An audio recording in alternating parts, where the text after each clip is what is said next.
పెట్టేటప్పుడు వీళ్ళిద్దరికి టీమ్స్ పెట్టేటప్పుడు అక్కడ ఖచ్చితంగా దివ్య బర్నీ గారు ఎటువైపు ఉంటే అటువైపే సపోర్ట్ ఇస్తుంది.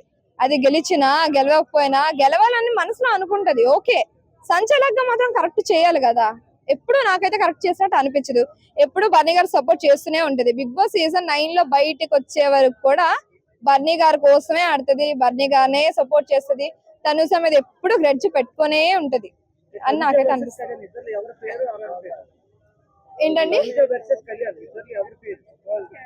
తనుజ వర్సెస్ కళ్యాణ్ అంటున్నారా? సో ఎవరు ఫెయిర్ ఎవరు అన్ఫెయిర్ అంటే చెప్పలేమండి. ఎందుకంటే ఎవరు గేమ్ అలా ఆడుతున్నారు, ఎవరు నిజాయితీగానే ఉన్నారు, ఇద్దరు నిజాయితీగానే ఉన్నారు. కాకపోతే ఇప్పుడు కళ్యాణ్ అనే వాళ్ళు కొంచెం సైలెన్స్, గేమ్స్ బాగా ఆడతారు, మాట విధానం అనేది బాగుంటది, ఎక్కువగా అరవరు.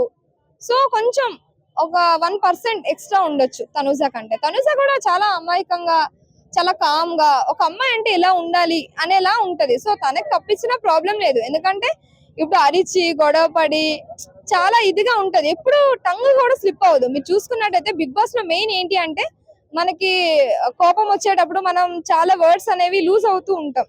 సో ఎప్పుడు తనుజ అనేది వర్డ్స్ అనేవి ఎక్కువగా లూజ్ అవ్వదు అనమాట. ఇప్పుడు మనం ఎగ్జాంపుల్ గా చూసుకోవచ్చు సంజన గారిని కానీ ఎవరైనా సరే.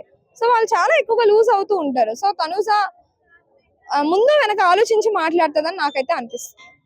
So thank you so much. Top 3 అంటే తనుజ, కళ్యాణ్, ఇంకా ఇమ్మాన్యుల్ అవ్వచ్చు.